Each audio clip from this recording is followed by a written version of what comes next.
This is the House of Hockey podcast on the Hockey Podcast Network. Hockey is more than a game, it's a lifestyle. It's you, the diehard supportive fans, your favorite players who are on the team you cheer for and the organization who supports them. The companies that make your gear, bags, and beer league sweaters. The hockey moms and hockey dads and everything else that makes this House of Hockey your home. Come on in. I'm Breezy. And I'm Rae Rae. And this is our house.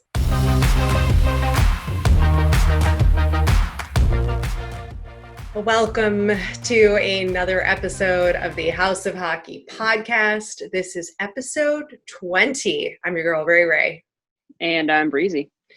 And this episode, we don't have a full-on interview for you with a guest because we actually have hockey to talk about, or at least predictions of what is to come, because this weekend, Saturday, August 1st, is the first set of NHL playoff games. Are you excited? I'm excited. I'm going to be streaming it from camping, but I'm super excited. And I can tell by the look on your face, you're excited. I am very excited, and I think everybody listening is very excited. There's a handful of scrimmages is not the right word, but we're going to go with scrimmages happening this week as well, because I can't think of the fucking word to save my life.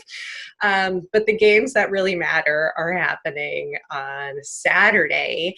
And we thought, Breezy and I thought that it would be fun, since we are actually on the Hockey Podcast Network, and there are 31 other podcasts that are strictly NHL team specific. We asked a bunch of those podcast hosts to chime in with their very in-depth, enlightened predictions on how they think those teams will do, because Breezy and I's predictions are going to be a little more, how should we say this, intuitively guided by our, spirit guides, our instincts, our gut, our angels, are just... Or maybe just what we favor over the other. I don't know. Yeah, who we're rooting for. You'll never know. Yeah, yeah. I'm gonna look into my crystal ball and see which logo I see, and that's how I'm gonna tell you who I think's gonna do in each matchup. It's sort of like how I do horse race betting. Do you horse race bet? No. Or have you ever been to the ponies and done races and bet on them? No, I haven't. Oh my God, it's super fun. I mean, I'm not a big gambler, but if I'm going to gamble, that's a lot more fun, because you can do it on a budget for like $2 a race and just pick, a winner or whatever, or you could lose your life savings. But I could see you at horse races betting on stuff. It just looks like a you kind of thing. Right? I know. Yeah. Of all the things of all the things, betting, for sure. That's you. So what I do is I usually just like either pick a horse based on their name, because they have really cool names, or their color, because they wear, different colors, or their whatever. And that's how I make my bets. I just, have fun with it. And want to yell the really funny name at the, go ride 'em cowboy, or whatever their names are. It's a horrible horse name. That's not what they're named. But that's how we're going to do our predictions of the 16 teams in the play-in round of the playoffs. Should we just get started? Yeah, let's just do it. Because I'm talking about horse racing. The fuck? So let's start in the East with the Eastern Conference. We are going to just go from top to bottom of this one list we are looking at, and we're going to go with Toronto Maple Leafs, Columbus Blue Jackets. Who do you have, Breezy? I'm taking the Leafs on this one for obvious reasons, but I do think that the Leafs have what the Blue Jackets don't, and vice versa. So, I mean, the Leafs have obviously a lot of offense, where the Blue Jackets have a strong, defensive line. So with Jake Muzzin being healthy again on the blue line for the Leafs, and he obviously has some Stanley Cup rings with the Kings. I'm gonna say that he's gonna do a lot of work on the back end. He was kind of like the unsung hero for the Kings in the playoffs, so I'm gonna say Leafs on this one. I got Blue Jackets just because I have a soft spot for the Blue Jackets. I think they're a really good team, and they don't get a lot of attention from the press because they're in Columbus. And I think their goalie has really stepped up, and I think they're going to shock everybody and come out with a W.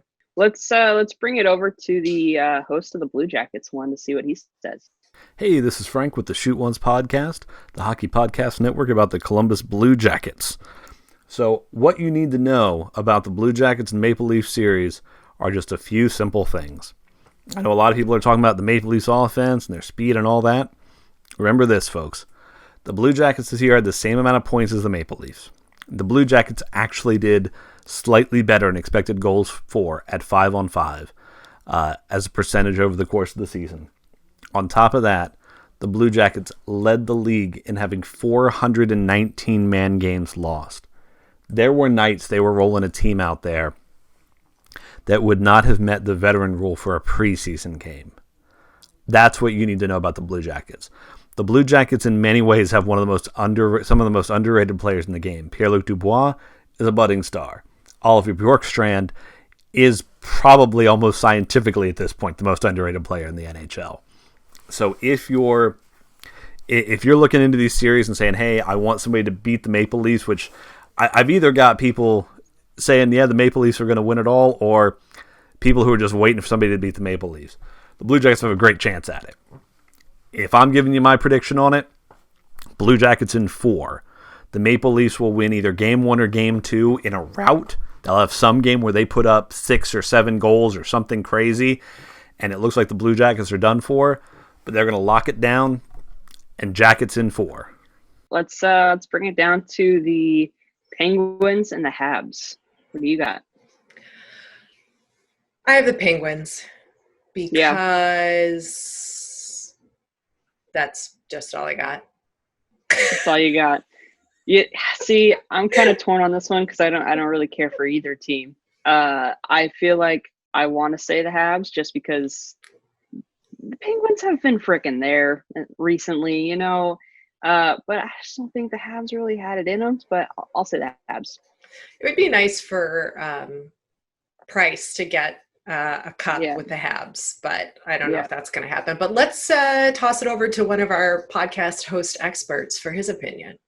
What's going on, Breezy and Rae Rae? This is Nick Berlansky from the tip of the Iceberg Podcast covering the Pittsburgh Penguins for the Hockey Podcast Network. When it comes to the Pittsburgh Penguins' first round, I guess it's a play-in round series against the Montreal Canadiens, I think they need to take the Canadiens a little bit more seriously than a lot of the Penguins fans have, and a lot of hockey fans have said that the Penguins should take them. I mean, you have to already look at the factor that you have Carey Price in net. That's what a lot of people have talked about. He is definitely an X factor and somebody who can steal games for the Montreal Canadiens, but I really look at, when I'm looking at the Montreal Canadiens, the way that they possess the puck. They were a top 5 team in possession, which is going to make it difficult for Penguins forwards and the Penguins playmakers to score goals if they don't have the puck and have as many chances to beat Carey Price. But I still think that the Penguins will get it done. I think that their top 12 forwards will be skilled enough to break through the wall that is Carey Price.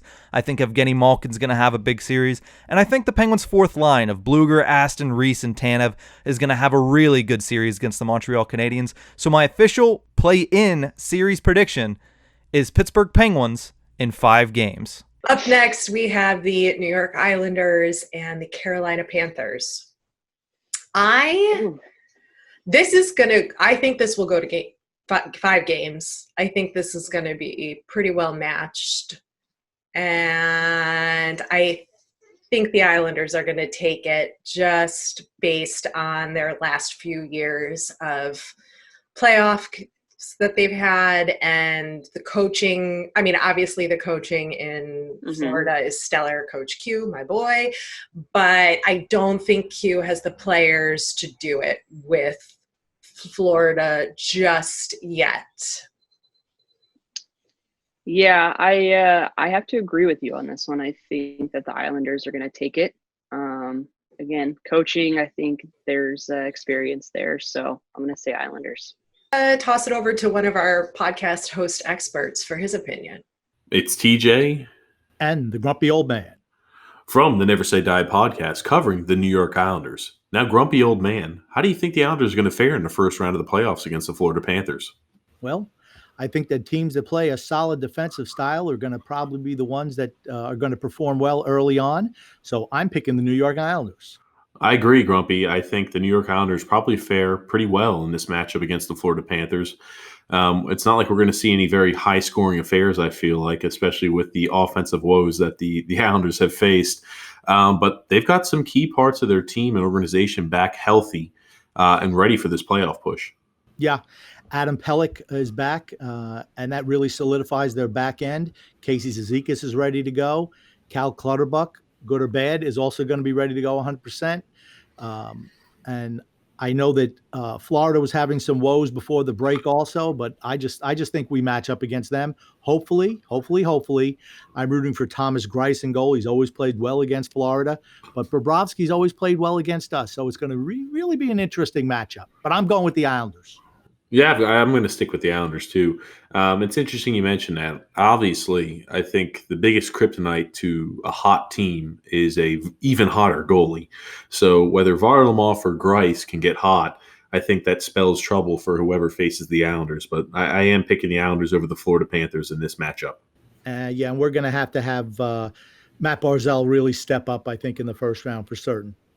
Yeah, we're definitely going to have to get that offensive cohesion going, and we're going to have to start a little bit of a fire under our asses. So we're definitely looking forward to it. But the Islanders over the Florida Panthers.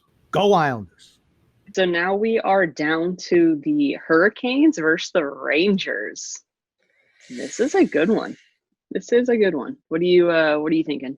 I think it's going to be another similarly well-matched playoff experience. Yeah. I think I want to give it to the Rangers. I think they can do it. I think with some of the trades they made at the deadline are really going to help them, but it's a matter of if they have that chemistry or not yet. And I think Carolina has more of a chemistry going. Mm-hmm. I want to give it to the Rangers, but I think Carolina is going to take it. And I think you? Yep, I'm Canes 100%. I think, like you said, chemistry's there. Rangers got some good guys on the team that could definitely help out, but I think the Canes are going to rally together for this one. All right, let's go to the West. Let's go out west and look at the Western Conference. Calgary Flames and the Winnipeg Jets. I got to be really honest. I have not watched enough games of either of these teams, just generally. So my prediction is going to just be red or blue.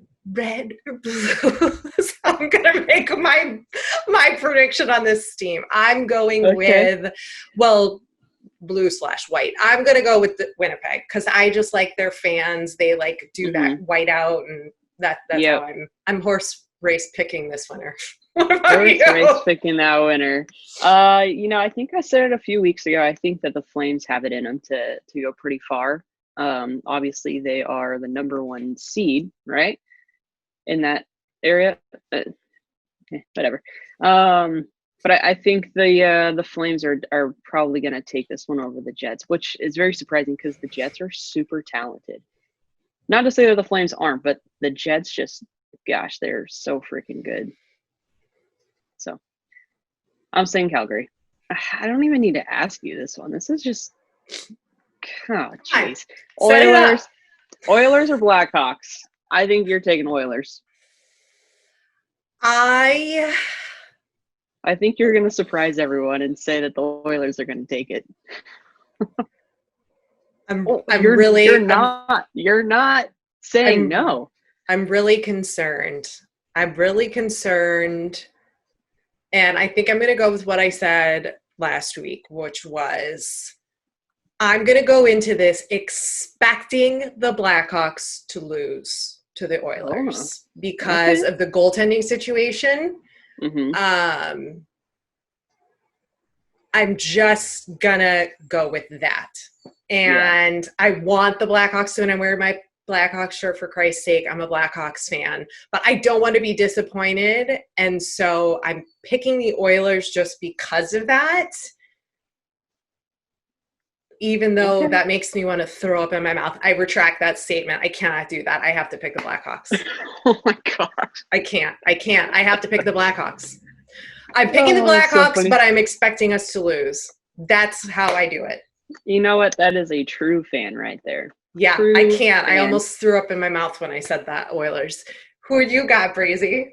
I got the Oilers 100%. I think that they are too good and they have so much chemistry right now. They are completely on fire, and I think that they are going to surprise people in the playoff run. And we've got a fellow podcaster from the network with his official prediction on this matchup. Grant Chung, your host of the Hungry for Hawks Talk podcast, the Hockey Podcast Network's Chicago Blackhawks affiliate. My prediction is that Captain Taves finds a way to shut down the McDavid line, and Patrick Kane goes on an absolute tear to secure a Blackhawks victory in 4 games. Cup or bust, baby. Let's go. Woo!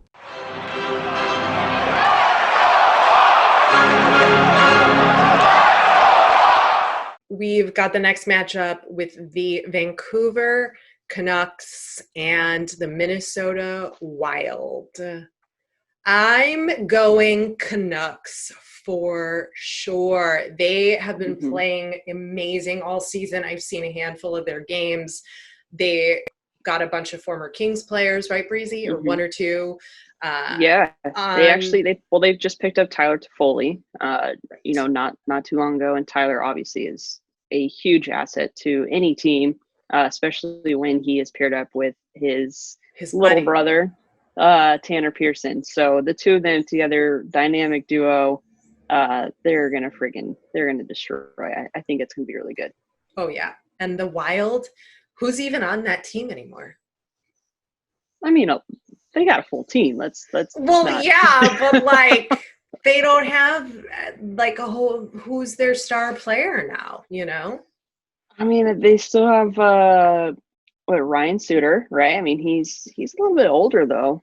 He might be a little bit slow. I mean, Zach Breezy's still there. I mean, they still have a pretty solid lineup, but I don't think that they have it in them to, unfortunately. No.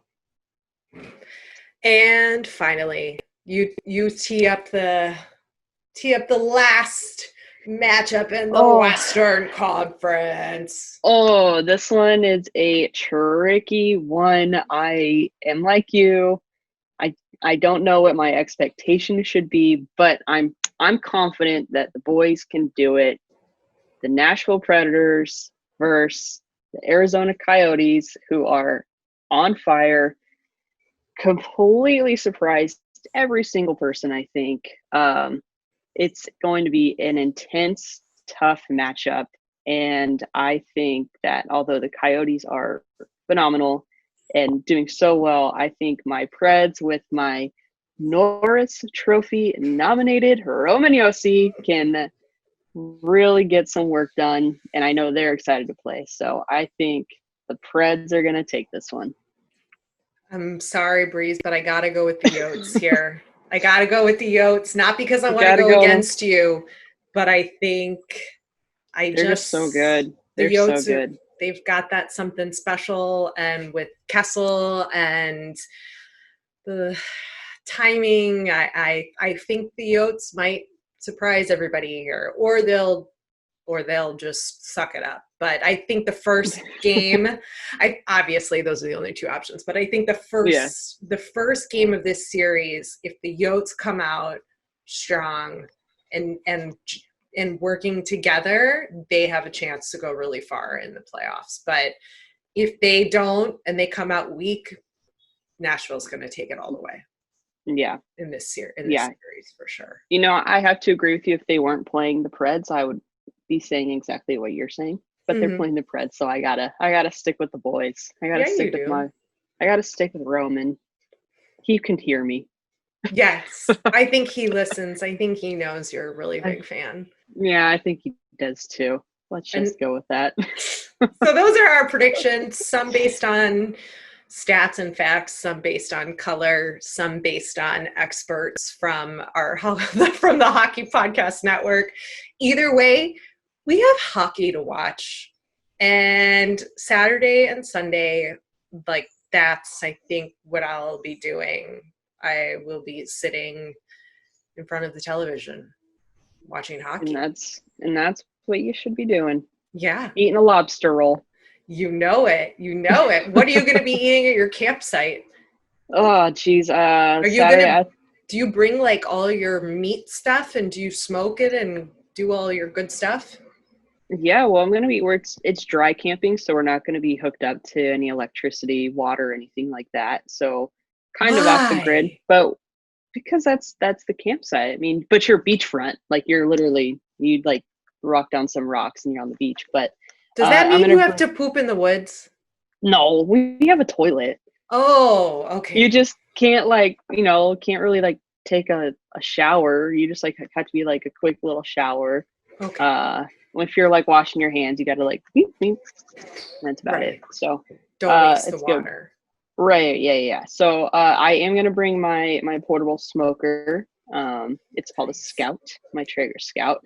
I'm bringing all the seasonings. I have like a little toolbox. It's called my flavor box. I'm bringing that. And Saturday, I think I might do a tri-tip Saturday because why not? I like it. Yeah. I haven't figured out my meals yet, but I will be probably anxiously pacing around the television watching hockey and screaming at it. Yeah. I have to like charge my iPad and like have it set up on like a table and just watch it.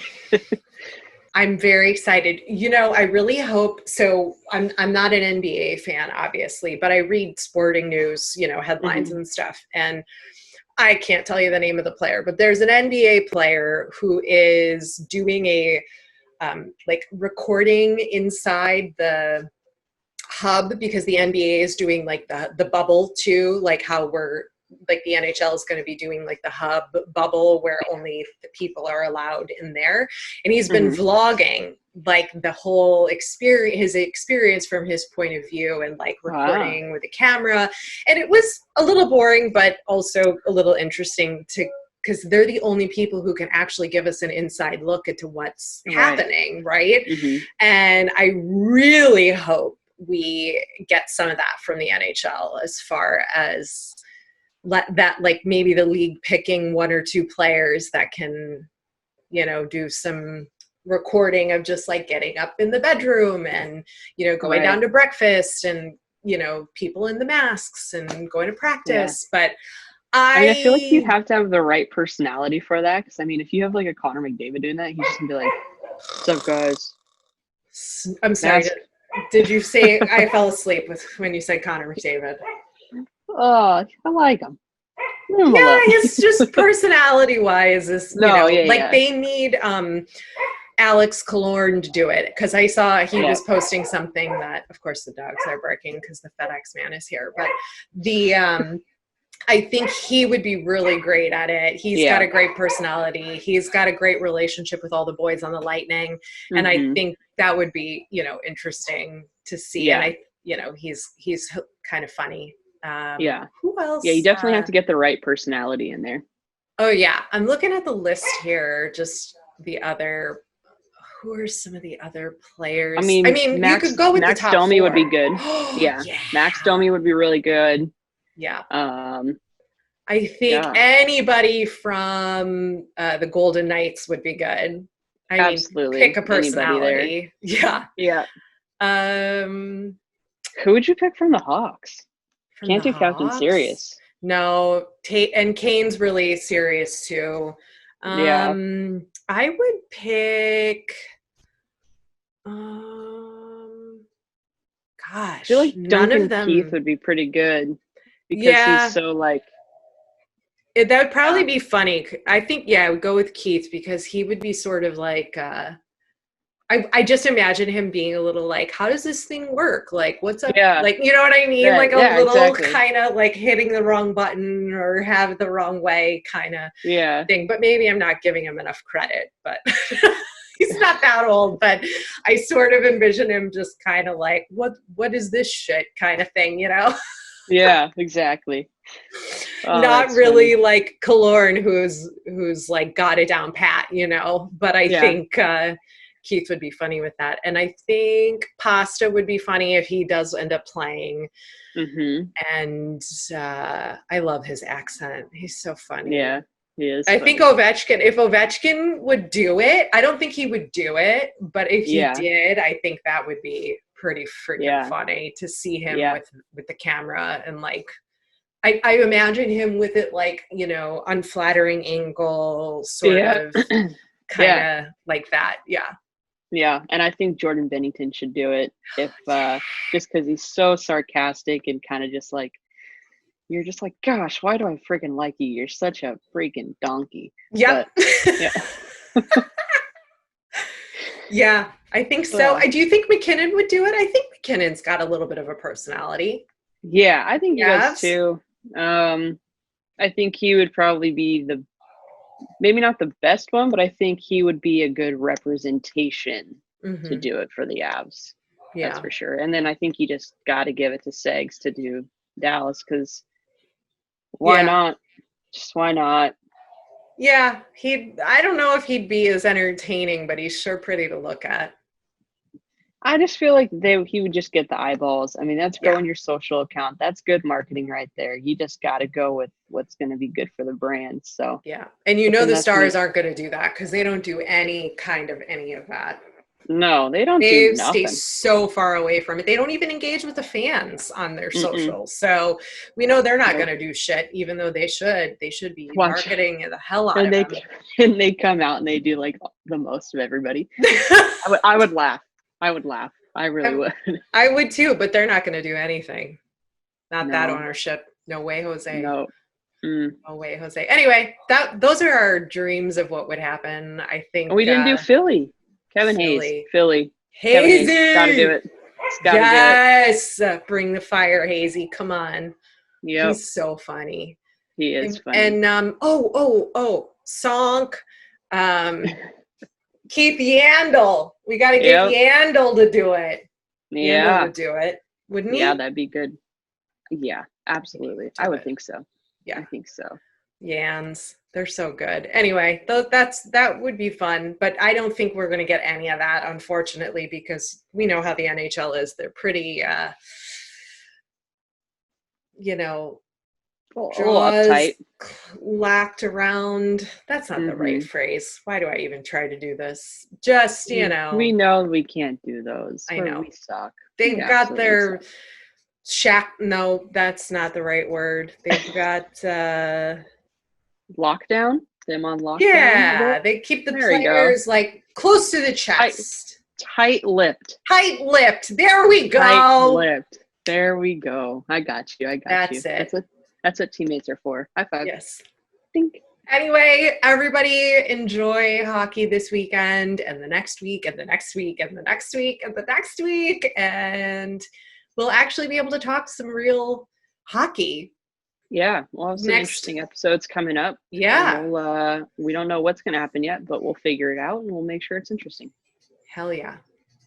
Our podcast is proud to be on the Hockey Podcast Network, and the network is home to many other incredible podcasts, including this one. Some enforcer-based podcasting coming at you. Brought to you by the Hockey Podcast Network. And now Semenko out in front of the goal, pounding away at Joe Kocher, who's down on the ice. holding the back of his head. You know, actually, what really surprised me, especially with Twitter being like Leaf Nation, was Grimson over Colton Orr. That voting really surprised me. I didn't think that would happen. Don't forget to catch the Fourth Line Voice podcast wherever you find your podcast, presented by the Hockey Podcast Network. Marc Bergevin. And everybody goes on and on with the whole PK thing and blah, and he hated him because he doesn't like fun and blah, blah, blah. I have heard from a few people that Marc Bergevin's hilarious. No, this guy was a riot. Yeah, he would have to be at the bar and he's like, oh, I just had a penis colada.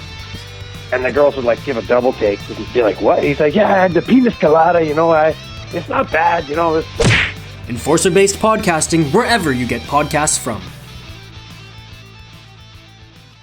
Thanks for coming over to our House of Hockey podcast and hanging out with us. We'll be back next week with a brand new episode.